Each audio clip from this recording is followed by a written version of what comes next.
Aloha and welcome. So I'm the English part of the program, really short. I'm Gussie Schubert, president of Washington Place Foundation. More importantly, I'm here because I'm an actual Dominus descendant. So my great-great-grandfather and grandmother built this home. My great-great-grandmother moved into the home in 1847. So it's a big part of my heritage. It's really wonderful. But the Queen lived here in the home. And what she wanted this home to be was a place to perpetuate Hawaiian language and Hawaiian music. Therefore, the foundation is very, very honored to be able to host tonight's event with Awaiaulu. Oh, uihola. Mahalo kuia. Ho, oia ka pokoleloa uilohei mai aia mai. Aloha no o wau o pua ke anoko mai. Wau ka luna ho o ko o Awaiaulu. Hau ʻōlelo au e ho o kipa ia o kou. Aloha aku aloha mai I ke ahiahi. O iei o ka mahina ʻōlelo Hawaiʻi ke ia. E malama I ana maka ʻōlelo Hawaiʻi. Maka panina, maka hapa hope. Ai kahi mahele maka ʻōlelo haole. Hiki ke kahi ke ʻōlelo haole? Ke kahi, wa kokua aku kokua mai, ai mai ke iana. Ua hoʻokumu ia o Awaiaulu, I wakalua o I makaiki aku nei. Me ka manao, me ka pahu hopu. E hoʻopili hou I ka ike o mua, me ka poe o ke au nei. A ua lawe ia ka poe opio, ka poe pueko, ma ka ʻōlelo o ke ia la. Lawe ia lako a hoʻo kamaaina ia I ka ʻōlelo a me ka ike o mua aku. Ua holo mua lako e walu eiva makaiki ke manawa ua hele a maa. Mauna o kamako hana e lawe I ke la ike o mua a ka ana aku I ke ia maula. Oia ka pau hopu nui o Awaiaulu. Oiei o wau kaluna ho ko. Aia o kau I saidu dwa, ma ane oia ka mea ho o kele papahana. Ano leila eia keia papahana ma la lona. I keia po, nui kamako mau ma hele hana, ho ao e ho o lako I keia maula, ea. Eina e he papahana hou loa ko keia po. Oia o ka koi, he wahi e lawe ia I ka ike o mua na ka moʻolelo Hawaiʻi ka ana ia me ka poe o pio. Ma ke kulana he puke katuni, he ano manga. Kona ano, wa hoʻokele ia ke ia papahana e lua o nā hoa unuhi o Awaiaulu. Nā laua e wehewehe maila I ka hana. No leila, hoki au ia lawala, oia o Keawe Goodhue, me Paani Kelson, a wahana, laua e lua, ma na ano papahana like ole, ka na laua no I alakai ke ia papahana hou. Ano leila, hau oli au a haa heo au, e ho launa I ke ia mau kama, o Keawe, a me Paani.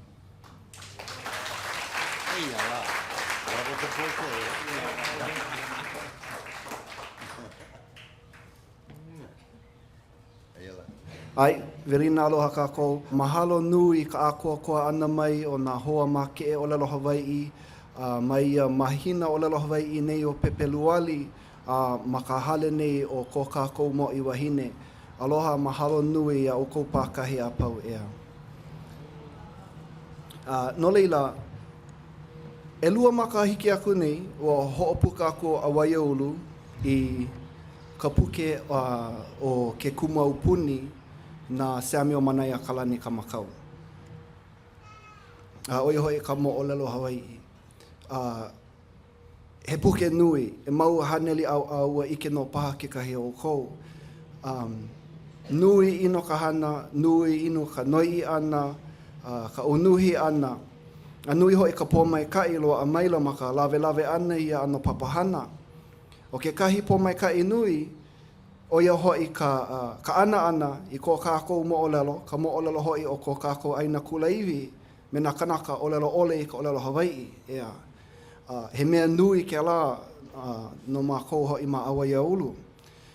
No ka mea he mea nui a koe ka ʻōlelo Hawaiʻi, he mea nui a koe hoi ka ike Hawaiʻi a pono nā mea e lua. Eia nae, i nā ua ike oi ke ia puke, ike oi he mea mā noa noa. A ole kupono loa no ka helu a nānea ana no nā kamali'i ea ke ia ano, a ka i mea e ola i ka ʻōlelo Hawaiʻi a ola i a mau moʻolelo.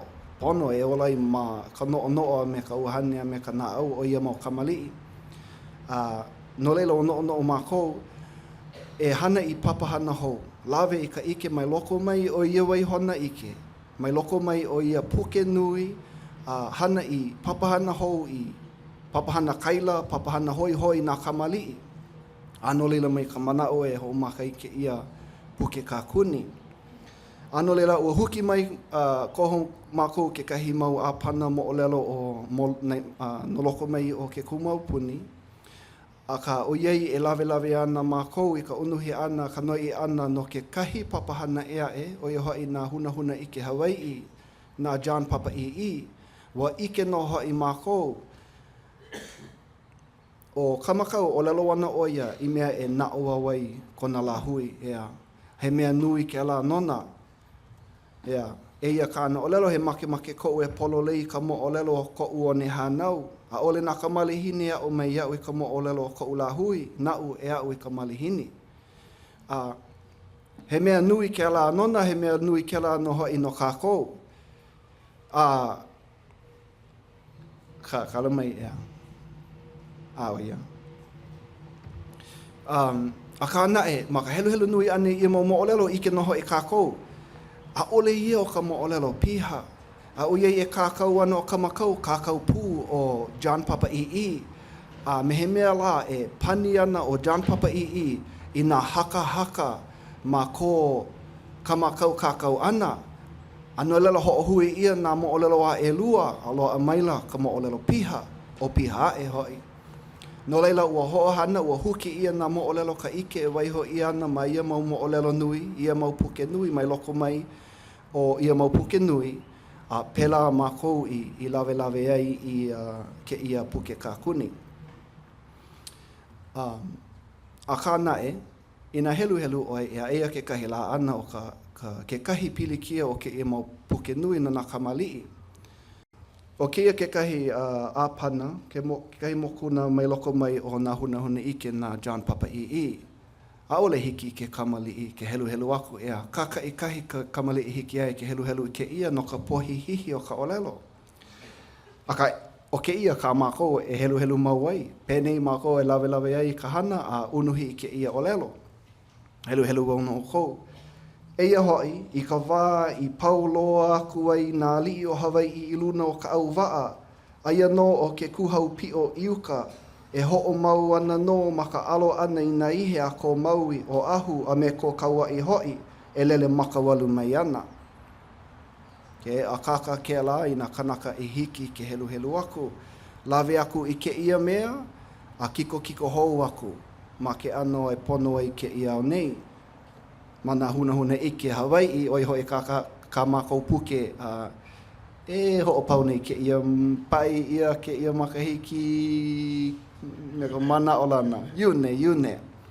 Aka lawe ia ke la hopuna ʻōlelo like, kiko ia a kāka hou maila. E ia hoi i ka wā i paulo aku ai nā li'i o Hawaiʻi i luna o ka au waa. Aia no o ke kuhau pio iuka e ho'o mau ana no ma ka alo ana i nā ihe a ko maui o ahu a me ko kaua i hoi e lele makawalu mai ana. A iloko no o kia kāka o ke ia kiko ana, mauno ka pohi hihi o ka manao i ke kamali'i.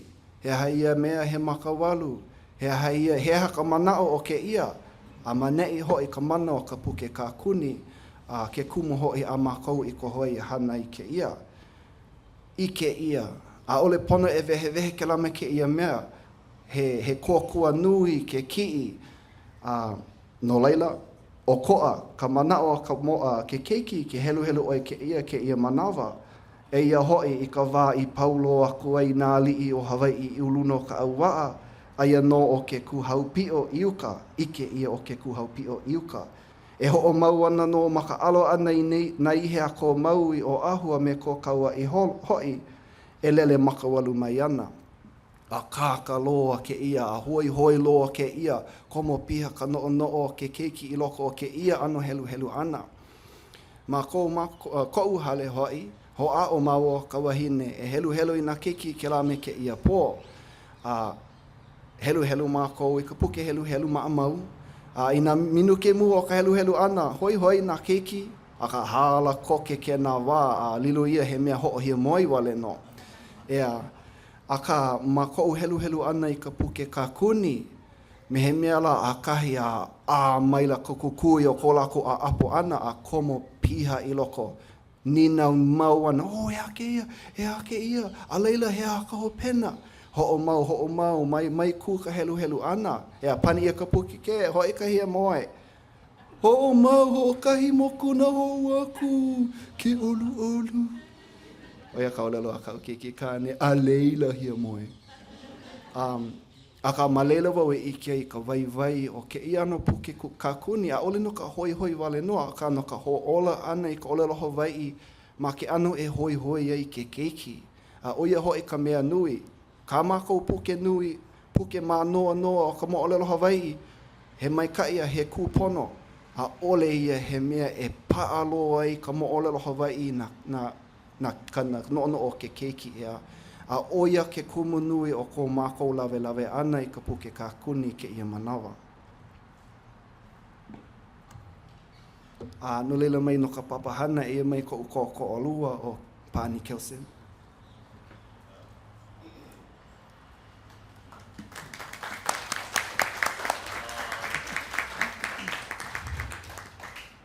Ai, aloha kākou o wau o Paani Kelsen, no hilo mai wau. He kumukula wau ma ke kula o Awaiakalani o Pu'u, a he hoa wau no Awaiaulu no ke ima makaiki he hiku paha, e walu paha i halaku nei. Nui ko'u mahalo i ke hui, ke alakai ana o ke kumu, nā alakai a pau ana ke kau i mā. Ke ano hui pu ana o makua pau i nā papahana like ole. Ua nui kaulu ana o ko'u na au pono i, a leila ko'u i ini i ka ho'omau ana i ke la. Nui ko'u mana o lana i ka pomeikai o ka lehu o ka aina ma mule o ke imau pahana like ole a ke hui o Awaiaulu. Nui ka mahalo e ke kumu. No keia papahana, nae. He o ko aloa ke ano. Ka mākou mau pahana maamau o Awaiaulu, pili ka palapala. E like me ka keawe i vevei. Maa i ka hana kiko, unuhi, ke mau palapala kahiko, a leila paa i loko ke ano puke, pai ia ka puke, ike ia ka ʻōlelo Hawaiʻi, unuhi ia ma ka ʻōlelo Pelekania, a pela e hoʻolaha aku ai i ke mau ike no ka pomaikai o ka lehu. A i loko Awaiaulu ua hele a maaloa i ke ano puke. A i loko ke mau makaiki e kolu paha i halaku nei ua ho'o mako e komo aku i loko na pahana ano o ko iki paha, ho'o kumu i nā papa haawina, ho'o laku i nā kumu, ki papa, ka papahana o ki papa, aia ma Awaiaulu ki ko app, e ke laku paha o kou, e kainoa. Aia nā kumu vai like ole ma leila, aole no nā kumu kula wale no, aka no nā ohana, e like me kainei ohana. Hiki no ke malama ia ke la mau mea apau o ki papa, i loko o ka home noho ke kahi, a ole makalumi papa wale no. Oia nā e ke ano o ka papahana maamau a Awaiaulu. A leila, komo aku ana i loko o ke ia papahana puke ka kuni, maka pō ana mākou. Mali me ke ia e ho makai. Ai ma o ke ia pona ki ke la. Luu wale ana mākou i loko ke ia. Me ka hili nai ana, i ke kōmaikai ana. E imi kai ka ana i ka hua ana mai o ke ia puke kakuni no ka mea ua maupopo ka vaivai. Ua maupopo lea ka vaivai. No leila, ka ho'omaka ana o ke ia ho'omohala ana i ke ia kaina hana. No ka mea ʻaʻole mākou i hana mua. Pono e paa mai kai ka mo'olelo i a māua na mea kakau. Pono e hiki a māua ke ho'omoia mai kai. A loa ke la ki'i ho'omoia i loko ka waihona no'o. A leila e kakau, maʻalahi ke la, maʻa i ke kakau ana. A leila, na ke la kakau ana a me ka huipu ana me na kaha ki'i, pela e hua mai ai na ki'i like ole o ke ia puke. Ke kai kokua nui i ke la ho'omoia ana, ke kipa ana i kahi o ke ia mau mo'olelo. Ua vaivai loa ke la. Aia ka hapa nui, ai ke kai hapa nui o ke ia mo'olelo ma ka mokupuni o Hawaiʻi. No hilo wau. Ua lilo hokai pā mahina, e lua pā mahina. Holo ana mākou. Kau ana na keiki maluna o ke kaa, ke kalaka, kau pumai ana ka waine, holo ana ai mākou ma noho ma puna ma Mountain View, ke i manawa. Ke ila, holo ana i Kohala, okay. Holo ana mākou. Yeah. Holo ana paha i Honaunau, holo ana paha i Kalai, i Kau, holo ana ma o mane i a lilo kila he ano lea paani kaha kai ana ka umau keiki a leila. Okay, noho i lalo hai ana wai au ai ka mo'olelo. Okay, mahalo dad, mahalo. Aka ua lilo kela he mea vaivai loa i ka ho'omoia ana. Ai e keia ki'i ma ka panai a ma Kohala i loko halawa. Pili kokoke ana i ka paka kaha kai o Keokea, ai ke kai lai ma o aku o keia ku ono kai. A ole wau i kipa mua. Holo ana, pono e kalaiwa e hahuila ke ano a hoe i leila. Hoe ana i ke ia pali, a nana ku ana a ua hiki o ia ka manao o ke ia mahele o ka mo'olelo. O leila, ua lilo ke kipa ana i ke ia mau wahi, a hiki ke ano ku ma leila a ano komo i loko ka mo'olelo. Ua lilo ke la he vaivai nui. Ai ku'u takoma i ke paha o kou.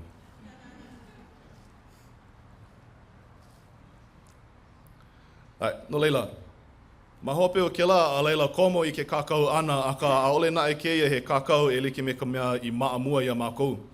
A ole he paukulo ihi ke ano, kaukani paha uhu o lelo ke ano, no ka mea pono ke kumu o ke ia kakau ana, he kakau no ka pono o ke ia mau lima no'e au e noho ni maanei. A mea ole ke kaukani hu o lelo i nā ua hiki ke hai ia i loko o ka umi. Yeah? E aho paha ke la i oi aku ka moakaka, oi aku ka pokole, oi aku ka wiki a pela aku. No leila, ua ho'omaka e like me ke ia. A na'u ale nā laua ke la mau ki. Na'u ke la mau ki i pupuka loa i ka akau. A ua pono maua e au i ke la e wā loihi ka homanawa nui ana i ke la ano kaha ki i ana.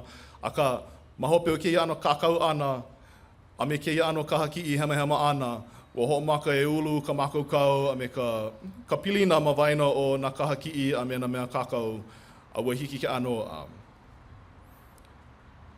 ua hiki a maua ke ano vanana ma ke kai ano ka mea e pono ai ki kaha ki i a pela pū mai na kaha ki i mai a maua ke kai. I nā paha i ke oko i ke la ki i malalo. Yeah.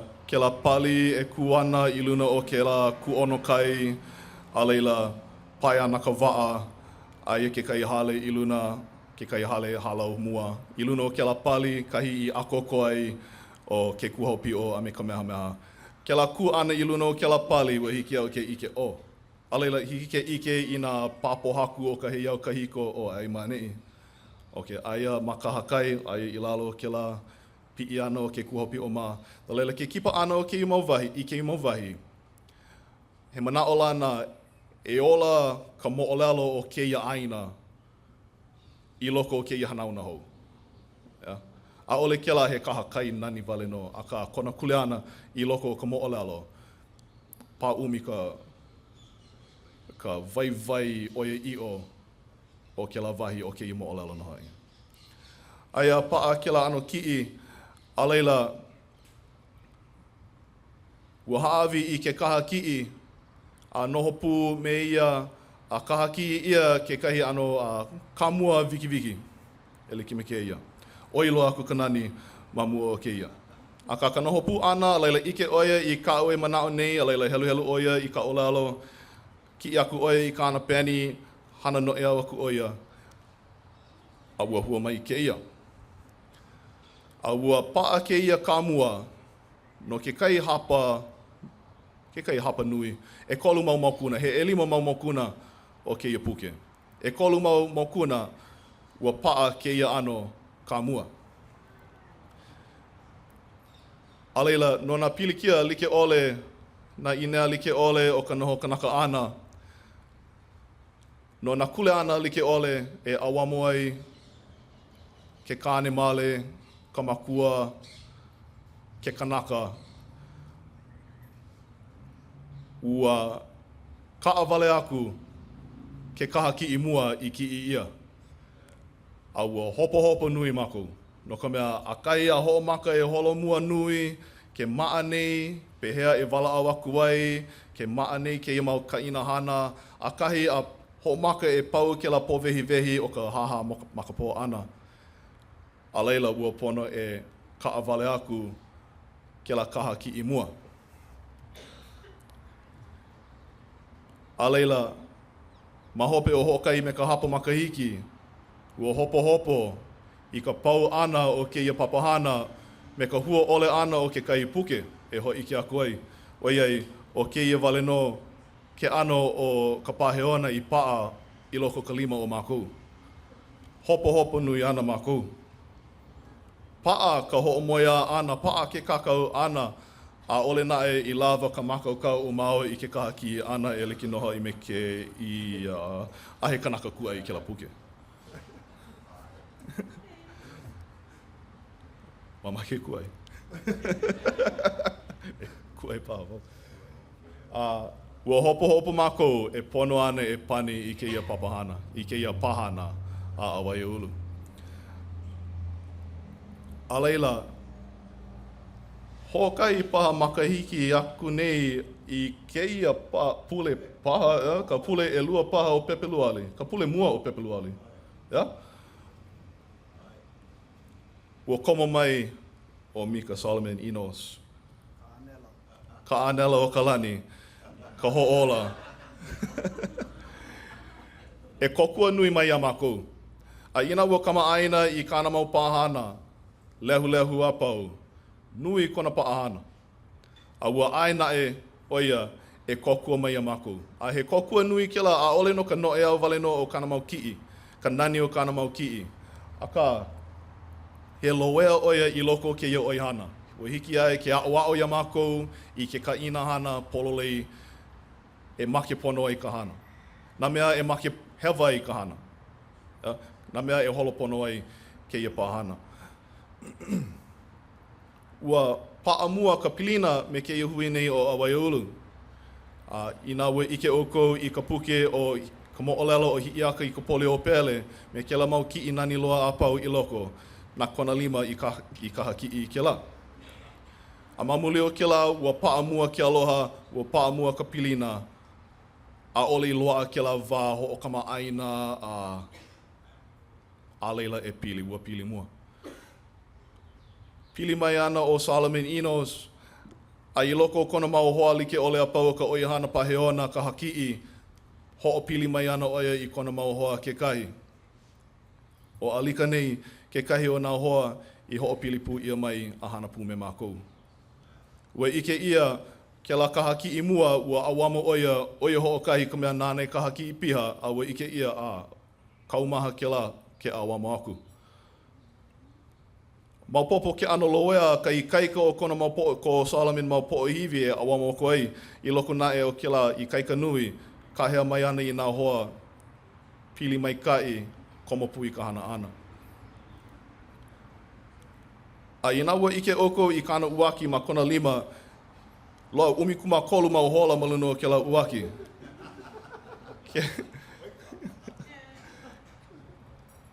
Pa'ahana nui loa o ia, a lele ana o ia, ke kai manawa halawai ana ma ka Zoom, o kei manawa aia wau ma sekotia, o kei manawa o akai wau a hoi mai ke kahi aina malihini loa ale wau I ike mua. Nui kona pa'ahana, ina ua ike oko I ke la lei nani ma o, ma ka pai, ma ke la, ke la pai o ke kapikala, ke la lei pua melia. Nāna I kaha I ke la me keia lihi o ke la me keia nui loa kona pa'ahana. I loko nae o ke la, kona loko mai kai. Ua ola hou mai keia pahana nei o keia puke kākuni o Waikaua. No leila, nui ko mākou mahalo ia oe e Solomon. A me alika ko olua kokua nui ana mai ia mākou. E pai lima paha kākou.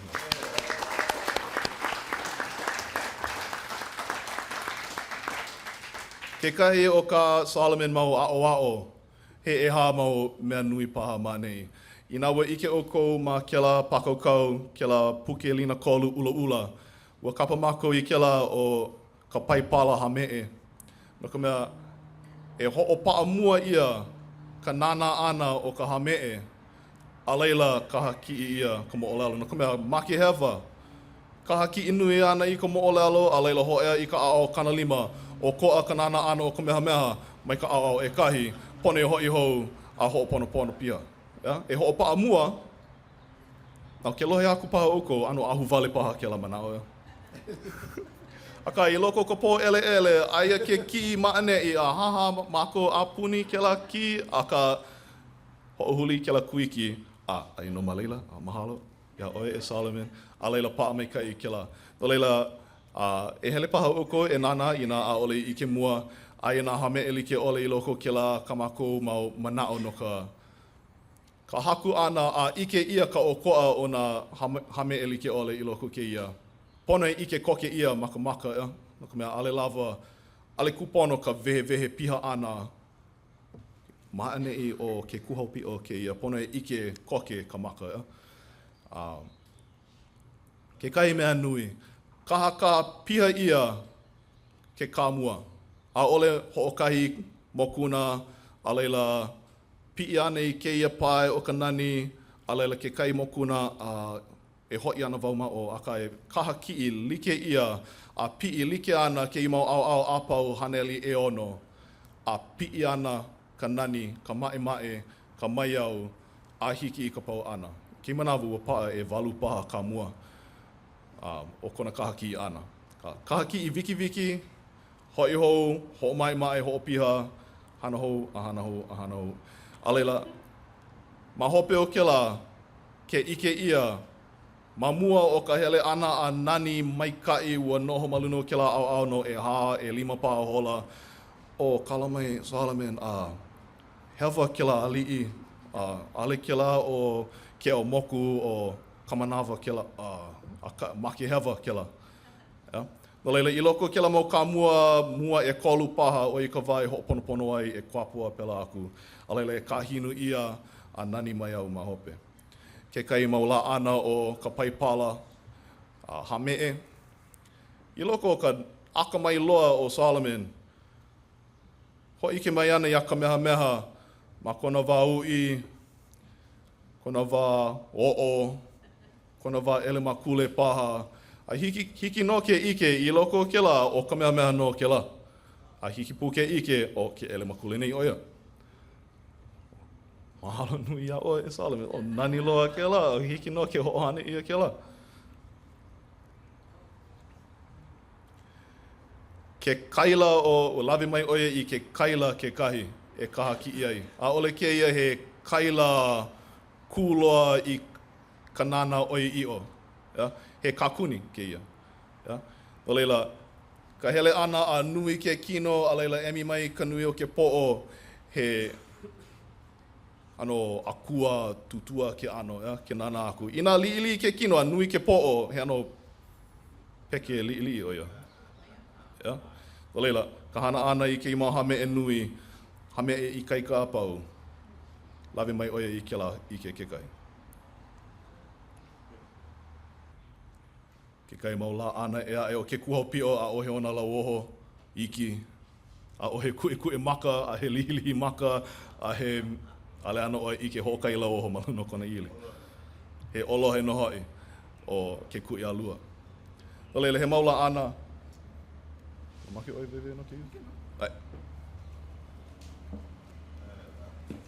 Ai, a ka ina peke iki, nana, o kia na la ana e kolu ana ho ike ai, ai, mahalo no. Iki nohi o loa ano he lau oho ea, ka wala au nui ana ka hui, hoa au me ka lau oho ole, ua koho ia no, a mehe mera mai kai no, ea ike lea ia ka maka o ke kuhau pi o noho ike na. Aka o kia ke ano o ka hana o kia na ka mua like ole a Salaman i haawi mai ei. Ho maka ia nau ke ia ka mua. Kia mau mea apa o ke ki ho o kahi ka au like no hoi. Nau ka mea ma ka au hema, a leila ka Salaman ka mua. Ho ike ia hana ia ka mea na ka puke holo o koa mai ia ano ke ia ka mua. A leila wala au mako, wala au kahui, haawi na manao, ho'oponopono, a leila ho'okomo ia ka hāmee.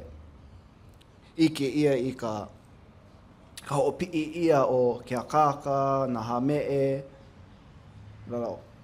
ke kahi kāe, ho'olu'u lahi o ia. Ho'omaka ka wai ho'olu'u ana o na au. A leila lele aku a ho'omae ke akaka mai nei no.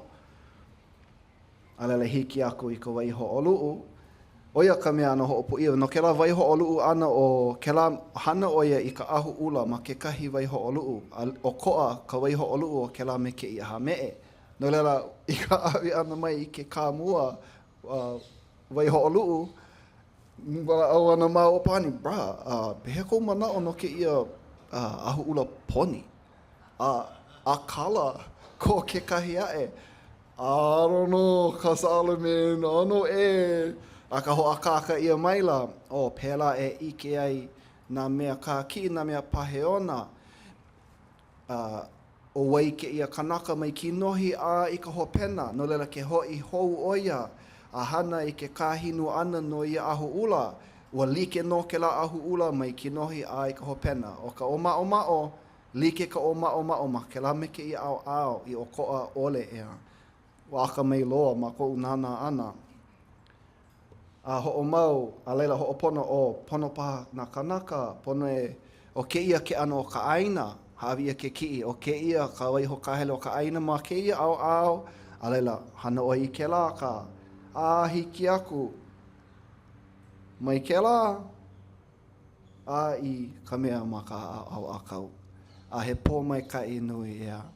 He pō mai ka inui no, oia ka hopena. A ole i pau, Ea, he kāmua wale no a ole pau. Ke e mo mea a pau loa, a ole pau.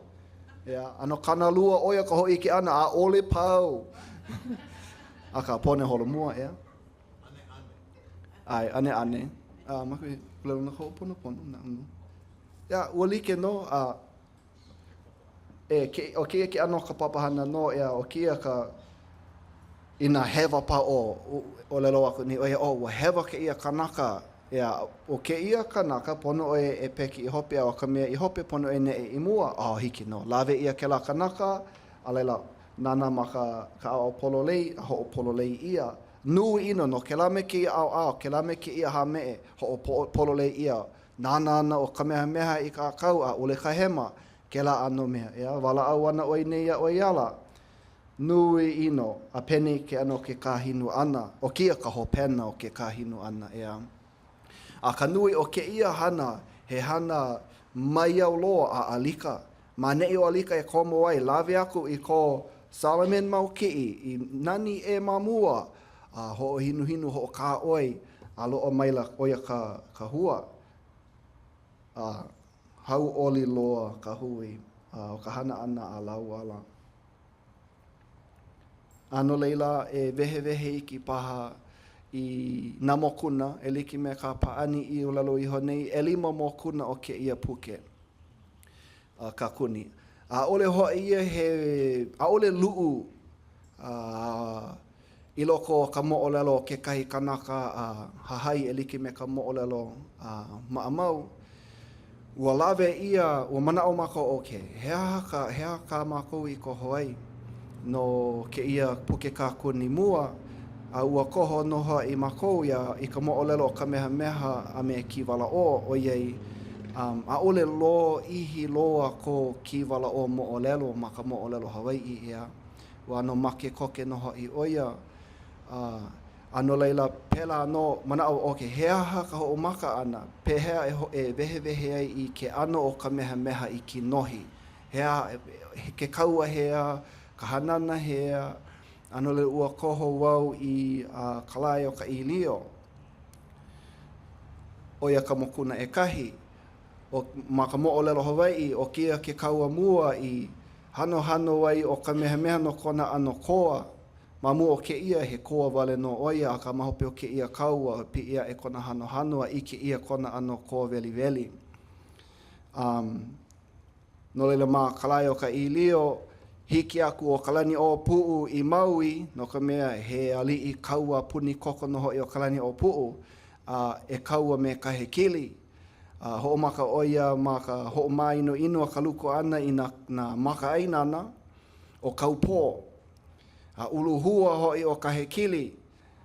I ka lohe ana i kona luko ana i kona mau kanaka iho, a laila ho holo ia kona manao e kaua aku. No ka ho'onohono ana i na mo'olelo u ho'o nui e ho'iki aku i na hi ona o ke la me ke ia ali'i. Hea ka mea nui o kalani o pu, hea kona ano, pehe kona no ana, hea li i puni koko, ho'iki ia ke nā. Pehe o kahe kili, hea li i aka mai, hea li i maka kilo i ka pō, hea li i nāna i ka ohumu o kona po e kanaka iho, a hea li i aka mai lo i ke ka akaua ana, ho'iki i ke nā. No lela mau lawe ia mau ike a pau, ho'okomo ia i loko o ka hi ona o ia mau kanaka, mau ka nana ana paha, mau ke ano o kalako ʻōlelo ana, no ka he kili wehe piha na oia i ke ano o ke kaakaua ana e lana ki lai maluno o Hawaiʻi ea. A oia ka au hema, oia kona wehe ana i ke kaakaua i kona pukaua nui o kane o lai. Ma ka au a kau, ho ike ia ke koa o Kamehameha. Ea manee ike he koa nui, a ole like oia me na koa ea pau o koa loa oia. I mua no hoi ona ihe e lele makawalu mai ana, he wai au nona, a ohe ku oia i ihe ho o kahi, no le ho ike ia ke nā. Kau aku o Kamehameha, ma mua kau aku o ke kuhaupio i mea e pakele aku ai, o iei ua luku ino ia o Hawaiʻi, a pakele ho i lākou hele maka au waa a holo hoi i Hawaiʻi, vai ho ia nae o ke kuhaupio mauka. Kau ana oia ho o kahi, me na kanaka kona mau minions hoi, na koa liʻiliʻi, malalo ona kau ana lākou ma kapakai. O ka mea hoi ma Kamakau, hae ia ke ia mo'olelo ua paa ka wāwai, ua hihia ka wāwai o ke kuhaupio ma ka holo ana. A ma ka haule o ia a leila ane make no. A leila ho ea mai o Kamehameha, ho pakele aku, ho maka i ka alo ana i na ihe i mua o ke kuhaupio a pela i pakele ai laua ola o ke kuhaupio. A ka ma ka i he la ana ke ia o ka hoa kaka ana a me ka pani ana o ko i mo'olelo i ka haka ma ko Kamakau mo'olelo.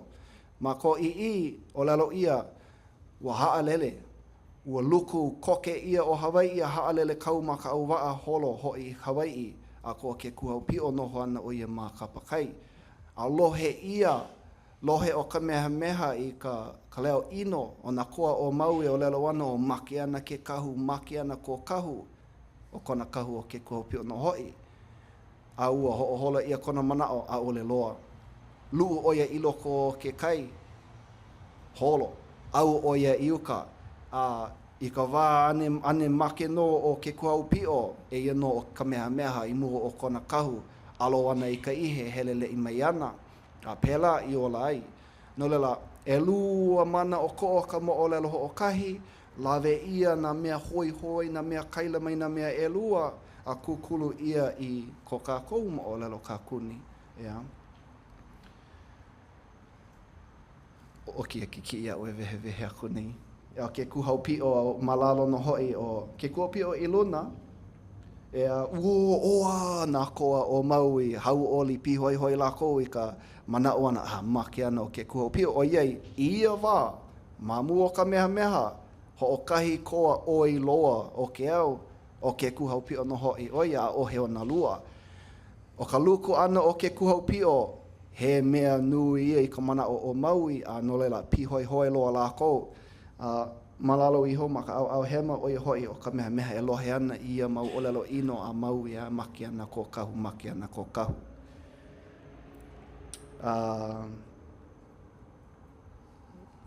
Alema maki vehe vehe ka mea holo koa. E pone e ku ai ka puke a helu helu I ka mo ʻōlelo no lele he ano teaser hoi ke ia.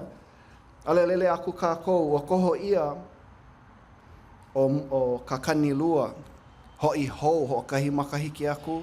Ma hope o ke kau ia ka lai o ka ilio, hoi hou o ka lani o pū, kaua hou ia ka he kili. E lima makahiki o kona hana ana ke ia, hele I Maui, luku ia, hoi mai, manao ino o ie, hoi hou a luku aku ia ka he kili a, hoi hou a kau aku. Aka makakani lua I ike ia I ke kapu o kiwala o. Ia, ina hai ana oi ka moʻolelo o Kamehameha, hai ana oi ka moʻolelo o kona koa. Ia, ka pi'i ana o ke ia kanaka koa a noho ai ka moku. A ka o kiwala o koa kona pi'i ana. Wa hanau ia oia, wa ho'oile ia mai la ke la kapu ona, mai kona makuahine mai ka lalani mai o Maui. A no leila ina ho'iki ana oi ka mo'olelo o kiwala o, he mo'olelo o ke kapu. Makakani lua I ike ia I ke la kapu. Nona ke kapu moe. O lohe no pā ke kahi o kākou, ke ia kapu moe, hele ke ali I kapu moe I ka lā, moe ana na kanaka apau I moana o make. E ana e ho a kāka o Kamakau, o ke ia he kumu nui o ke ia kapu moe. A o ke la kumu, ka ho pau ana I ke kaua mawaina, ke kaua hahana, ke kaua veli veli mawaina o ka lalani o hana. A ole moe ke kanaka wale no, a ka moe na kaua o na au e lua. He mea hoi hoi loa a ole ike ia ma na la hui e ae, ke ia kapu. No, ke kau ana he mau kaukani kanaka, hele mai ke ali'i, a moe na au e lua. Ano ea. Aka o ke ia none o koho ia o kakani lua, manei na ālapa, ike ia na ālapa, ea he pū ali veli loa o kalani o pu'u. Kau aku lākou ike ia hoi o ko kahe kili au,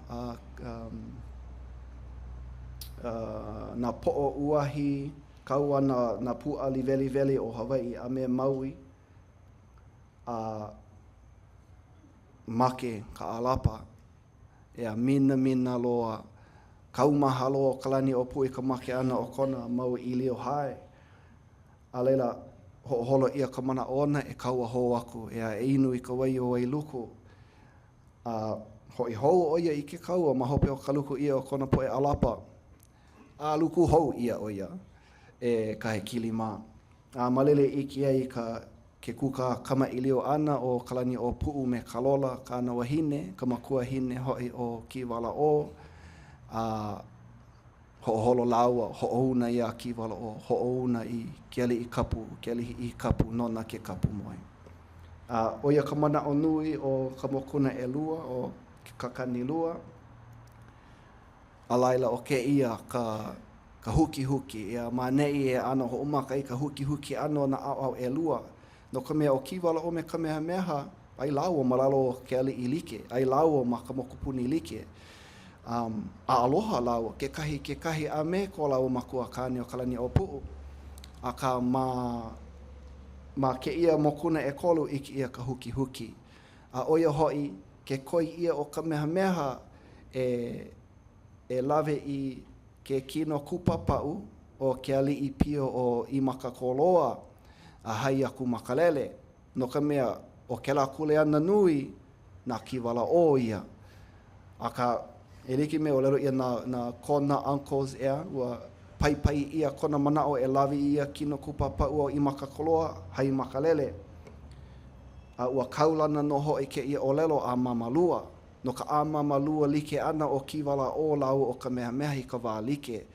Ia hai ana o kiwala o i ka pua'a i ka lele, ia wāno hai aku no o Kamehameha ia i makakoloa a mamalau a like i ka wā o kahi. O ia mai ka a mamalua ana.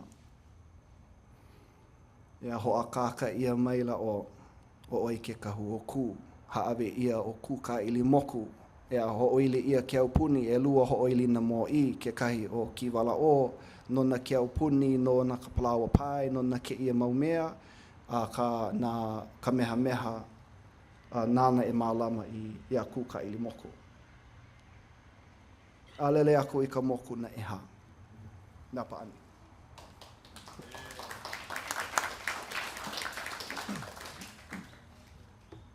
A i loko no o ke la huki ana, ke la a ume ana i waino kiwala o a me Kamehameha.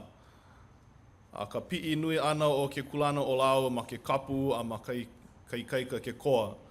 I loko no ke la huki ana, he mau hoa hanau laua. He mau kaikaina, he kaikua ana na makua kāne luau i o lau.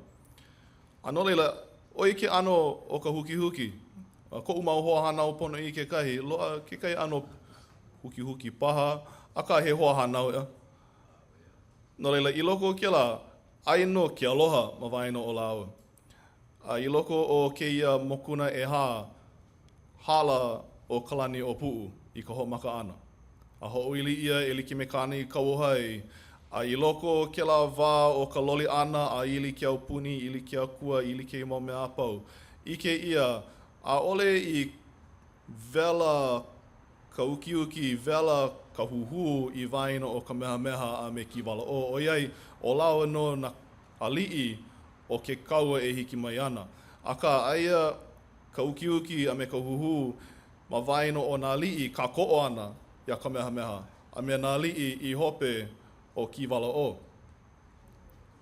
No leila, i loko o ke ia, e o ke kuaupio ke la mea lawa ho ole, ku'e maka ole. E oia ke ki'i aku nei a Kamehameha, oia aia oia ma ka panai'a. Vevehe ana oia, ke manao nei nā li'i o kona i haawi Ke Aupuni a oe, e makaukau kākou. Pono kākou e holo i kona hui me na makua kāne au. I nā heawa kahana ko kaikua ana, ai ka aina maka i kaika e kaua ana.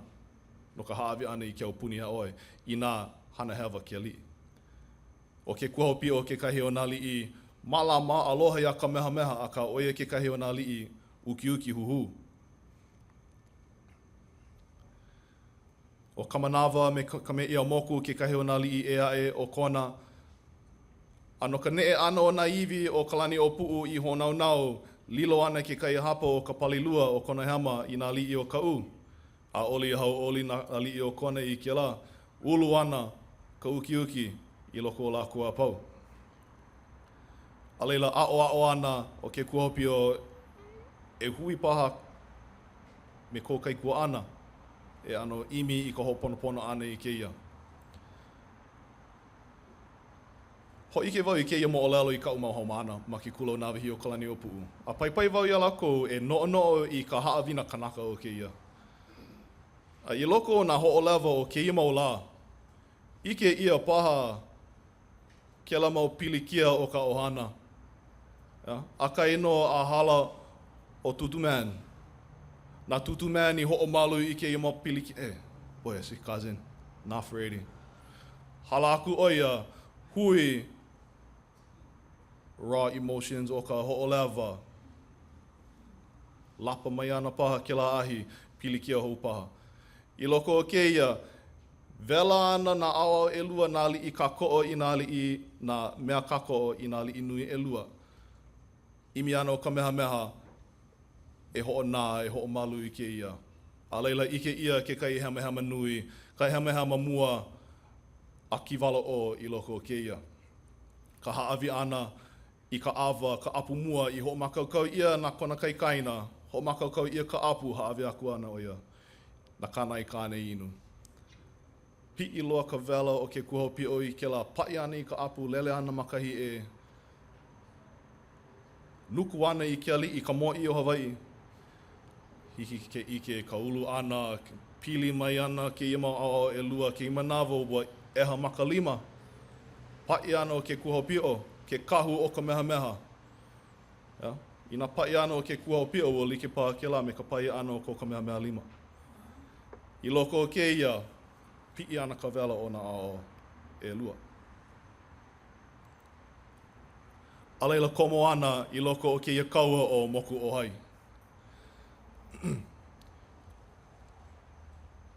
Hoʻomau ana o ki walaʻo i kona mau kuleana o ka noho moʻi ana, ke kai o nā kuleana ka oki ana i ka ʻaina. A hoʻomahelehele, haawi ana i kona mau aliʻi, kona mau puʻali, kana mau punahele. He ʻaina hou, he ʻapana hou, mahalo kou kākoʻo, mahalo kou hana, ea. Hele mai ana o ke ua kuʻahu ula he kaikaina ponoʻi, he keiki ponoʻi nā kalani o pū, like ko lau ma kukane. Noi ane ke imau ʻaina a pau, hoʻole, ʻaʻole, ua pau, ua lilo, ʻaʻohe, ʻaʻole. Huhu ana, ke imanawa, huhu ana o ke ua kuʻahu ula, ukiuki nā kanaka like ʻole a pau ma mule o ke ia mau hema. A ki walaʻo, kona hoʻokele ana. ʻAʻole i wewe pono ia i loko o ka Kamakau a me ka ii ke ima moʻolelo ka hiku a pau. I ke kumu o kona hoʻole ana. Koe wale no ka ʻōlelo ana na keawe mauhili i alunu nui ka ʻaina. Ke kahi o nā liʻi kakoʻo i a ki walaʻo. Heli i no hilo. Ku ʻaina i aloha nui ia. Nānei i pahu, hoʻoulu, kahu i ke ia ahi wela o ke kaua ana, ka pilikia ana ma waena o nā hoahana o ʻelua. Uki o ke ua kuʻahu ula, hele aku oia kua i ke kumu niu o ke ei. He hoʻailoa nā kukala i ke kaua. O ke ei ko ke kuhopio ʻaina. Ano e paha ke la i nā huhu ana i a ki walaʻo a leila hele e kaua i a Kamehameha, heha ke kumu o ke la. Aka o ka pahu ana ke la koi ia o ki walaʻo i ke kaua i ke manawa. A ole hakaka hoa hanau, aka he hakaka aliʻi ke i manawa o nā ao e lua. Komo ana i loko o ke kaua, ke la mau kiʻi ma oala. Paipai ia nā liʻi e nā kahuna, ko lāua mau kahuna o nā ao e lua. Aʻoaʻo like ia. I ke ehu kakaiako o ke kaua, lana ki lana o ki walaʻo.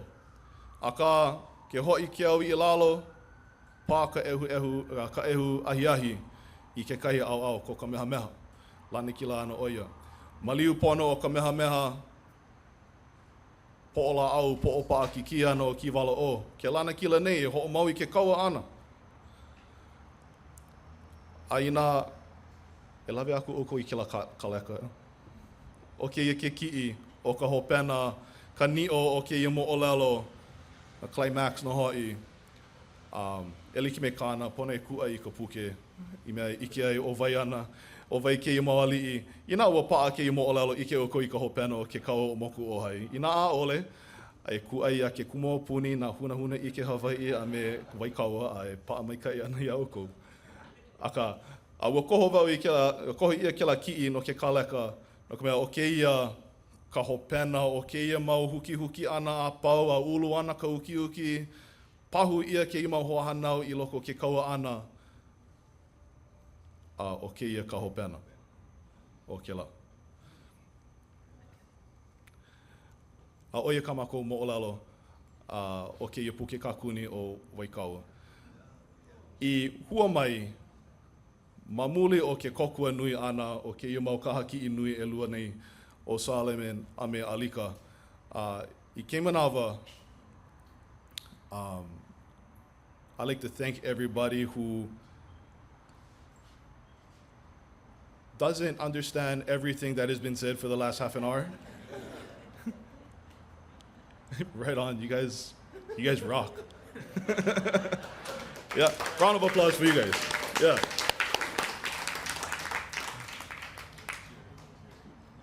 But that's the beautiful thing about pictures, huh? Right? But I'd like to invite Solomon up to say a few words about his experience, both with this project, all of his expertise, and all of that. You wanted to hook up your iPad too, or no need? Okay. Solomon Enos.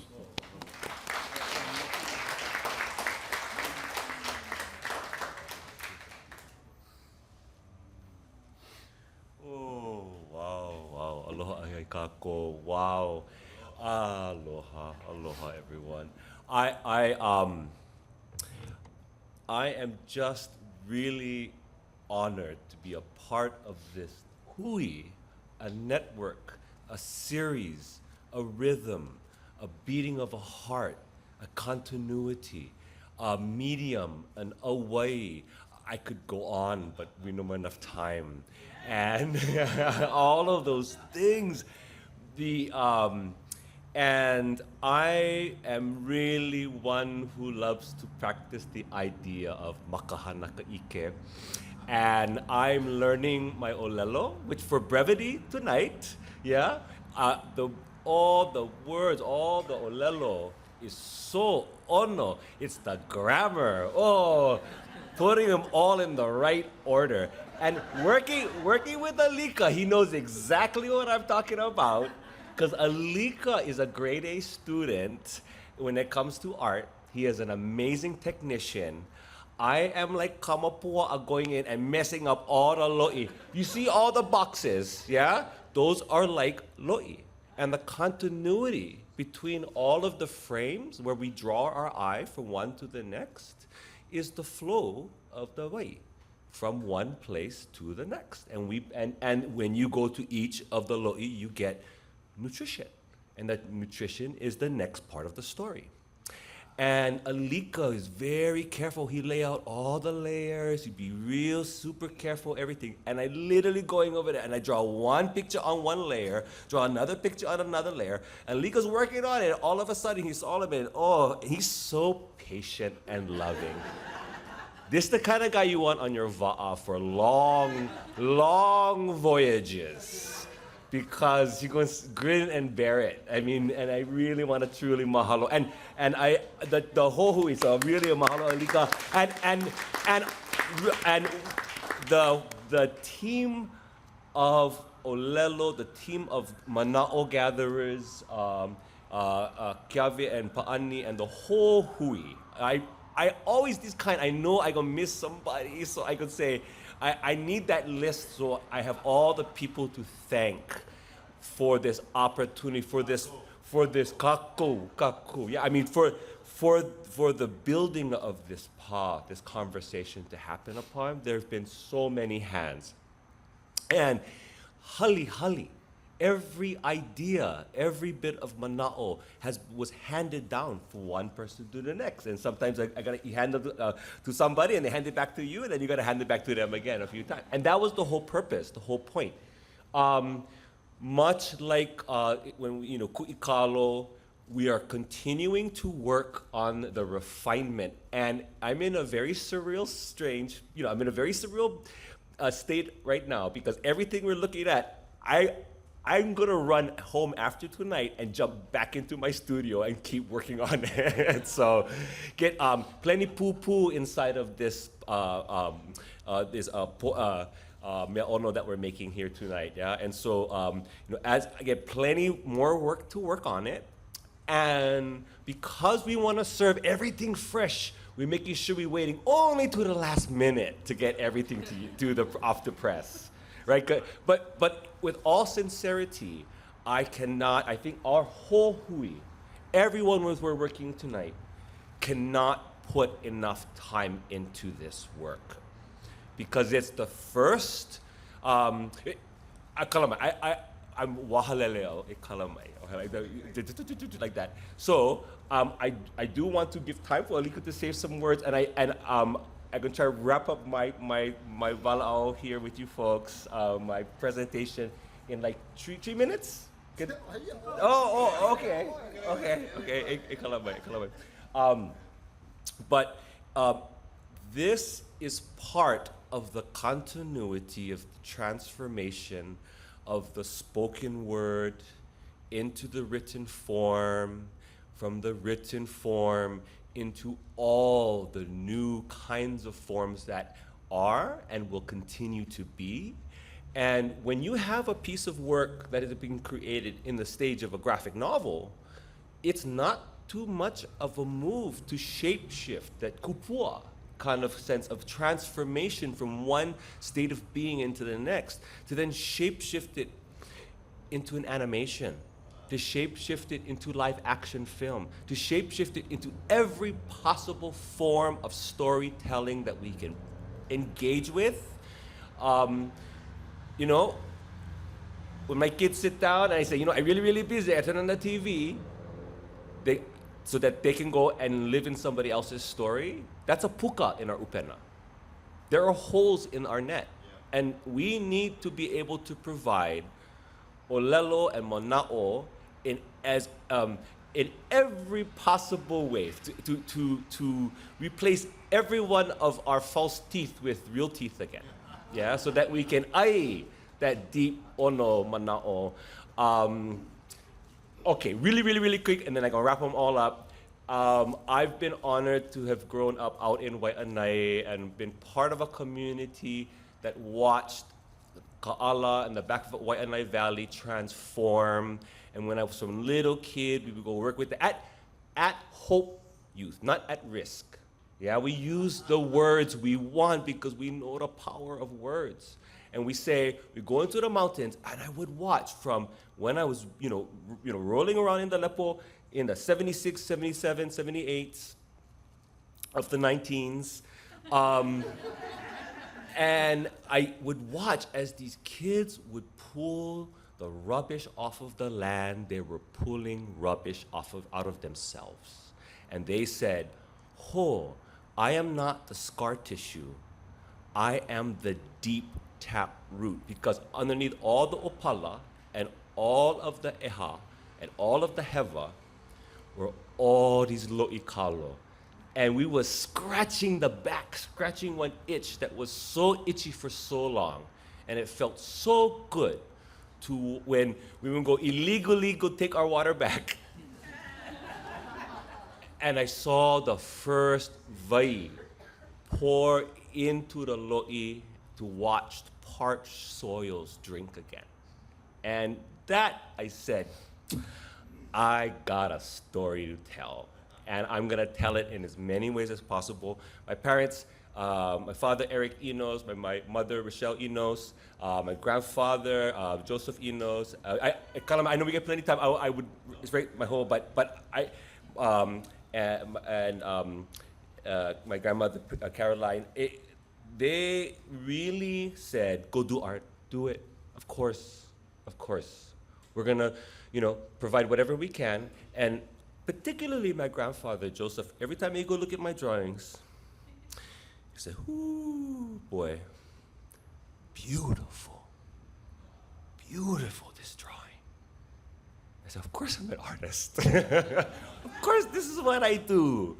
I cannot possibly give back enough for all the blessings. And so, I'm going to start to close this po'ai. I'm going to bring it to a close here. I'm the artist in residence over at the Capitol Modern, Kirikora, just to where we are today. I volunteer every morning working with the kids when they come to the museum. I tell them, hey, for every hour you spend playing video games, take an hour to draw, take an hour to write poetry, take an hour to work on the epic novel that you have, each and every single one of you. Don't be an NPC, be the main character of your own story.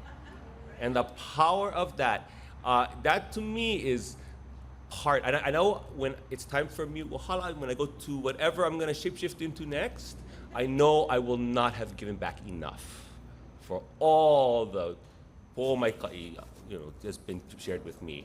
So anyway, I'm definitely about to jump the shark, so I want to move into the next conversation and move into the next phase of the evening. But before I do, there will be many more possible stories like this moving forward for many other, having an amazing, robust storytelling facility and industry, and however we want to define it, and I hesitate to go much further, but there is so many stories waiting to be transformed.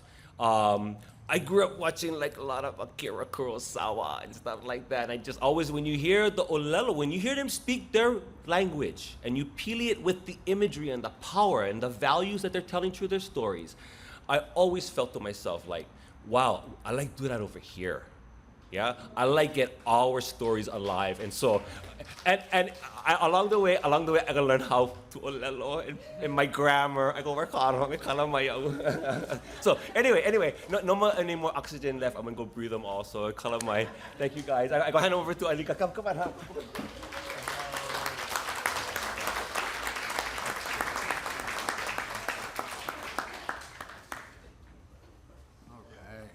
Aloha nui kākou, and bring them down a little bit. So same thing like Saul. I'm not fluent or nothing. Like, I'm gonna try my best. We learn our words and everything. So I came onto this project maybe about 2 months ago. Yeah, it was about 2 months ago. So I met Saul about 7 years ago. I'm an artist and a game designer. And I started a company with one of his good friends he grew up with, Jeffrey Vieira. And that's how I met Saul. And what's really cool, it's really interesting coincidence was when I was 15 years old, I was going to stay with my family in Haiku, Maui for the summer. And I was reading on the Hawaiian Airlines flight, the Hanaho magazine. And I saw this super cool, I saw Kamapua'a in there. And that was Saul's work. So that article inspired me to actually get into and really work on Hawaiian mythological subject matter. Because before that, I was drawing Mortal Kombat and and G.I. Joes and whatnot. I was watching Batman, my favorite thing, right? But then I saw that, and that sent me down a really a whole new path. So interestingly enough, and then about 15 years later, I meet Solomon Enos, and he called me up and was like, "Oh, you want to work on this? I know it's super late notice, but you want to work on this graphic novel with me?" I was like, "Yeah, let's do this." So I was super stoked, and the subject matter too. The first time I really started learning and reading about Hawaiian history that's deeper than just what I was taught in high school. Like the overthrow happened, that's it. So the first time I really started digging into it was in my later 20s. And I started reading into all of this history covered in this graphic novel.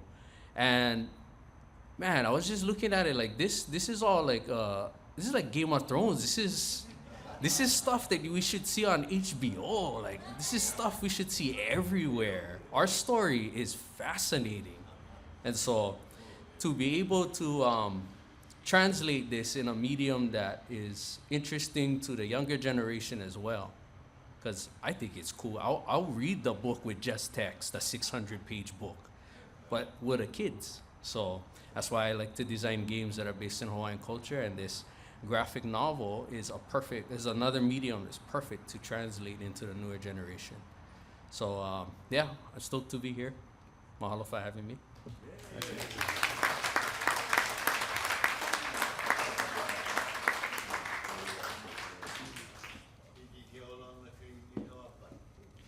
Yeah, so at this time we'd like to open the floor to questions. If anyone have questions, maihila hila, makolelo Hawaiʻi, English, if you like, to anyone up here, or Kaui's hiding in the back. You have a question for her. Puakea's here. The floor is yours. Those on the floor. Okay, let's go home then. No. Young question. Yeah. No ka umanga mea kakao. How ko ʻōlelo wahi punahele ki wai ko i ka maha No, pardon. Mahalo. No ka nui loa o ke la mau wahi, no ke ano kaulana o ke la mau wahi ua kipa mua. Aka o ke la wahi ma kohala o ka panaiʻa, ua ninau wau i kekahi o nā hoa hou o Awaiaulu, noho oia ma Waimea, noho ka ohana o Kanakaane ma laila no nā hanauna he nui. Niele aku wau ia e mahea ke ia wahi o ka panaiʻa, alei wau i hele mua. Ano kana lua oi ka hoi ike ana mai iau na kumea he ano wahi ana ka panaiʻa is like one of our last hidden jewels of Kohala. Yeah, so never mind taking anybody to ka panaiʻa. You can go, you can take your ohana, but don't take any. Alela, vevehana oia i nā okuhi, ke ai ke uapo. Alela, ma mua pono e hālele i ka uapo. What? Komo i kana hele, ka alo ana i ke kai pailina pake i loko kana hele. Ke kai hale, like, kei ma okuhi, ano e loa, like, yeah, ano e loa. Kana lua wau, aka ka alo ana i ke mau maka apau, a leila hoia i ke la pali, kaha ho, nani ke ia wahi. Poi ana ka nalu li hele ka mau keiki kaha nalu i leila, maka i ka i pokole ana i loko ke la aina no leila. O Kohala, noho wau ma puna, no hilo wau, ale wau kama aina loa i a Kohala. O ke la ke kai ona wahi nani loa i kipa ia. Mahalo ke la Nino. Nino Ho, any other questions? So, real quick, she asked, what was our favorite place that we got to visit? That place, Ka Panaiʻa in Kohala, was someplace that I hadn't visited ever before this project. One of our members of Awaiaulu, her husband's family lives in Kohala, has lived in Kohala for forever. But they were kind of on the fence if they should tell me or not how to get there because they don't want everybody there. They want Kohala people there, yeah, which I can respect. So that's the end of the trail. I'm not gonna show you guys the beginning of the trail, yeah. Unless you buy like 100 copies of the book. Then. Mahalo. Any other questions? All right, Kumu. Pere ako ke nui o ka puke, ke kahina, ke ano ka ana, ke la mea. Ale ko ala ko ilu kore ili, a e pepopa, e hea o loko.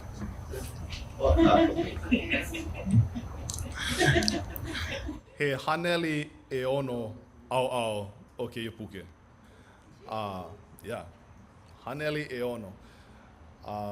Aia mana mokuna he elima, ua vewe ia ke la. Pai ana, o ia ke kai au o ke ia, kia o ana o maua, maka au o ihana o ke ia. Like, I never known that paper weighed. Yeah, like paper is just paper, right? Mama ka pepa, a ka pona e koho ia ka ke kaumaha, ka manono o ka pepa, ke ano ka keima mea apau. Ua kokua nui nā po'o nā alakai o keia hui, no ka mea ua maamua i ke la pai puke mua ana, he mahele ke la o ka ho'oholo ana. A leila, a kahi noa komo mai maua nei i loko ke la ano ho'oholo ana i ke la. He aole ke ia he, look nā kakuni nupepa ke ano, like Peanuts and Dorothy, and, yeah, ke la ano comic. Aole na e ke ia o ke la ano, pai ia ke ia he graphic novel, the leila makemake e hoi ke ia ma ke la ano kulana. Loa ke la mo puke ano lahi. Some comic books are printed on, they're real thin and kind of newsprint, and even a little bit thicker than newsprint as well. But we wanted to present this as a graphic novel, so it's a little bit more substantial than some thinner style comic books. Akahi a halavai, ma mua pono, like e kolu ke kona ma mua ke ia o ike. Pa'ana, ka pahiona, ua pa'ana ʻōlelo I loko na hua na pahu, pa'a e kela pa'ana ke kamua hope o ka pahiona I loko o ho'okai me ka hapa, I loko o ʻelua pule. Ma ka pau ana o kēia mahina e ho'ohui ana I ka ʻōlelo me ke ki'i, ho'ouna ana I ka ʻoihana pa'i I loko o ma ka ho'omaka ana o Malaki. Yeah? So we're hoping to get all of this out to print the beginning of March.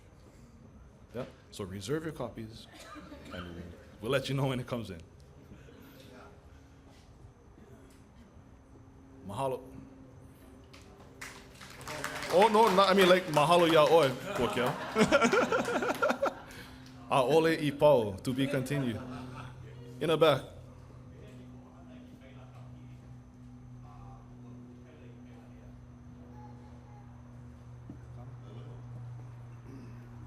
Nina mai oia no ke koho ana I ke kaila o ke ki'i. Ua kauoha mau o paani a Solomon. O ke I o ke kaila. Nah. Solomon, I think this is a question for you. You know, the style, the art style, how was that selected? How did you choose that for this? So I believe it was your mama suggested, had a wonderful suggestion right out of the gate, and it was surprising to me because I never really read Marvel comics, and I never really read like DC comics. I found heavy metal comics at a pretty early age, and that one a little bit more edgy because sometimes the main characters is anti-heroes, yeah? Sometimes the stories don't end happily. And that was more of a European style of comics. And it was wonderful, it was kind of nice because I just wouldn't go jump over that place over there. I just would leap over them and I would go straight to another source as an inspiration. But pili with that, also I grew up reading a lot of the kind of manga, like Japanese manga and stuff like that. So I basically took all my sources, everything but that place over there. That kind of comics from that place, but never interested me. Yeah, I was always much more interested in something a little bit more spooky, little bit more dangerous, little bit more, you don't know what's going to happen. Because in our stories, sometimes, you know, the good guys, bad guys, kind of ambiguous. Yeah, we know more good and evil. Really? I mean, oh, that's a whole debate. But nothing really cut and dried. Yeah, no one akua form represents one aspect of nature alone, but yet an ecosystem of connectivity, which is way more dense, way more complex. And I think, which is why the suggestion was Mouse Comics, the comic called Mouse, which was Art Spiegelman, and it was a comic that was, he said, oh, you dropped in Mouse. Oh, we are then. Because that was surprising to me. Because like, I grew up in the Lo'i, but like listening to all kind of like punk rock music and stuff like that when I was weed eating. Because I always found this like, I like peeling together strange, I like add strange flavors to my understanding as a Hawaiian. I want to, as much as I can, of all kind of different foods from a lot of different places. And so that really led me along. And growing up, my family, we wouldn't go, my maternal grandmother is the only one European from England. So we could travel plenty. We were the noisy YNI boys on the train to Scotland. It's like, who's guys making all the noise? Us guys. But those kind of experiences unlocked all kinds of interesting layers of understanding. So Mouse Comics is a comics that was written, and the characters, at a glance, they're kind of cartoony. It's these mice and cats, and the cats, it's a story about the Holocaust. But they use kind of cute characters, which is an interesting combination, because the cats are all the SS, and then the mice are all the Jewish population.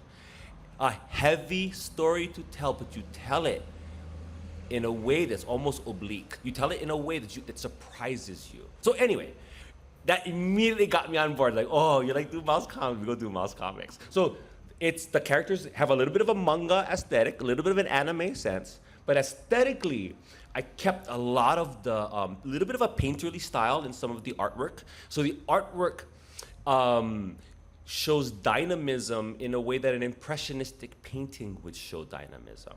Yeah. So even though I'm working digitally, working digitally makes the printers happy and the layout people happy, yeah? And makes me happy because I don't have to repaint an entire section. I can digitally augment it in a way, or I can digitally finish it in such a way that we can make rapid changes to the idea. But I make sure that if it's digital, it's fermented. It's like the kappa sitting and soaking, and the hauna that you know that kappa gonna be strong because you can smell it, yeah, and you know that, and so that kind of richness allows us to take on, I think, an aesthetic angle where actually what you're looking at is 400 paintings, or maybe 500 little compositions, and compositionally informed by, I make you pretend I'm watching an Akira Kurosawa film and his ability to use cinematography. So anyway, I'm gonna have my cake and eat it, or I'm gonna have my ʻōlelo and eat it. I'm basically gonna take it from as many different styles as I possibly can, because I think that's what our kupuna were doing when they came to understanding that there's a vast world out there, and we're gonna eat it before it eats us. So, mahalo.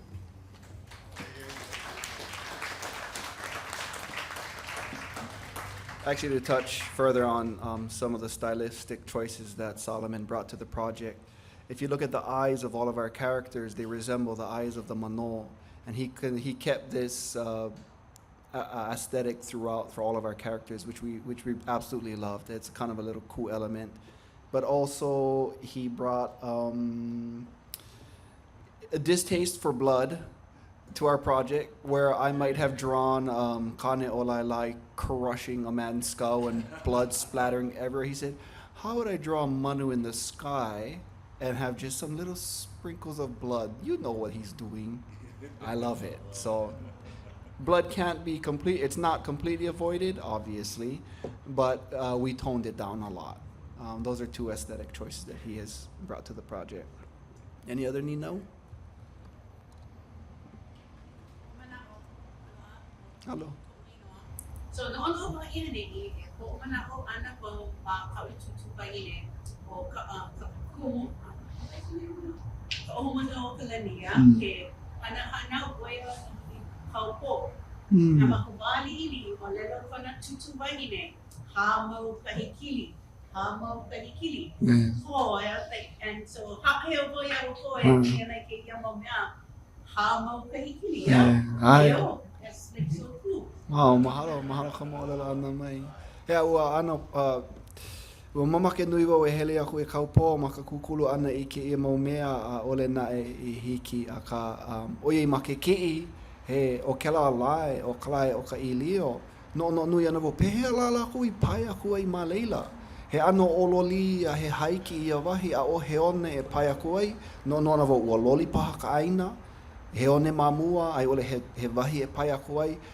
No ka mea he mau kaukani au waa, he mau kaukani waa ia a ka mahalo.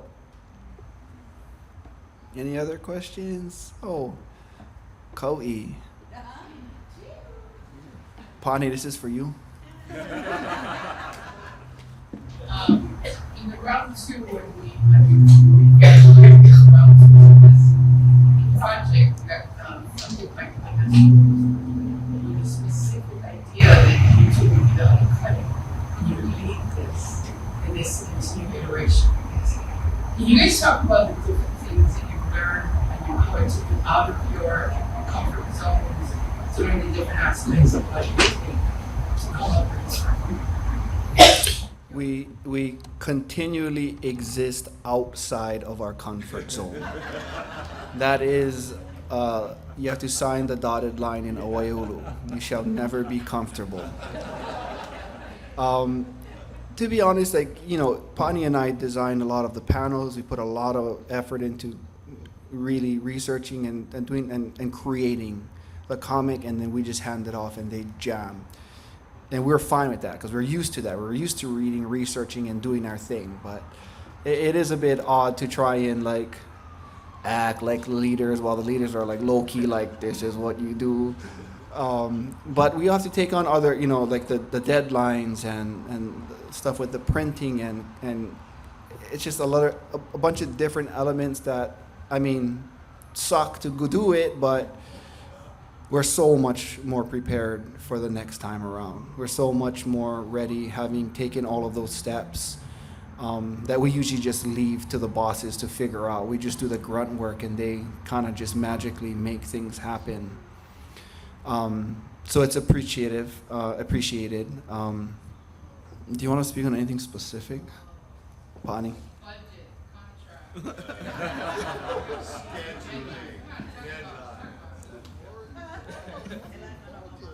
You just want to talk about budgets and contracts? Nah. Well, no, seriously though, like Yavi said, that those kinds of detailed stuff, we're good like foot soldiers. Yeah? Like, here's 20 pages translated by next week Wednesday, and you're gonna have to defend your translation. Okay, I can do that. Yeah. But a lot of these administrative stuff, which are really important for this kind of thing to reach its final stage, that was really brand new. For me, one of the hardest parts was the coordination between all these moving parts that are all happening at the same time, because we don't have the time to just do one thing at one time and then do the next thing at a different time. But we had two artists working on the art at the same time as the letterer is working on the text, at the same time that the graphic designer is working on the layout, at the same time that we're working with Kumu Puakea on the translations and all of this. So one thing changes, we got to coordinate. Okay, make sure that everything still talks to each other and everybody is on the same page. That was a lot of work that I wasn't anticipating. Yeah, but like Kiavi said, we're ready for the next one. Yeah. Yeah.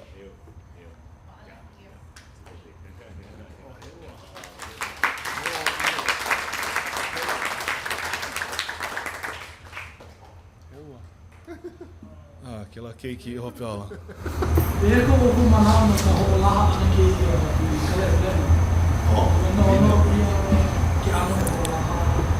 E aha mele ana oe.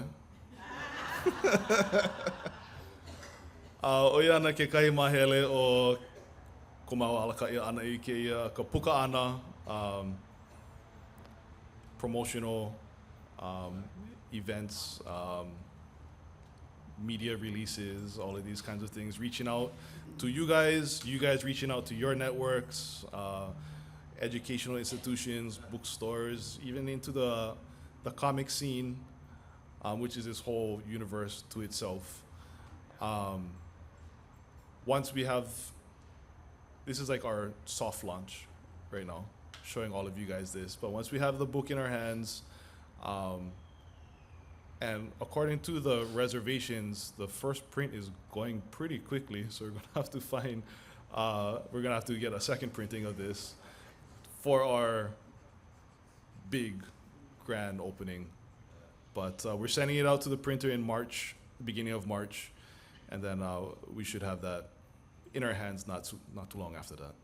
So keep your eye on your emails, your Instagrams, your Facebooks, sign up for Ki Papa, keep in touch with Awaiaulu, and you guys will be in the front of the line.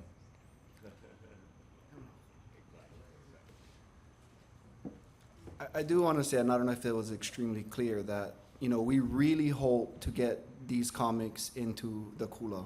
We really, really hope that our Kumu can take these comics and introduce a new medium to make history cool again to the keiki, because really these comics can stand alone, as you can test them on this. You can run them, coincide them with lessons on Ke Kumu Aupuni or Nahunahuna Ike, and it'll be much more engaging for the keiki. So we really hope that the schools get involved and the keiki can get these books and interest can be brought back into the kula. But also on the production side of things, we're hoping to get this into the hands of our lovely Japanese audience who absolutely adore all things Hawaii. I think they would really love the unique kind of cultural, historical aspects and take on it. But, oi, hold on.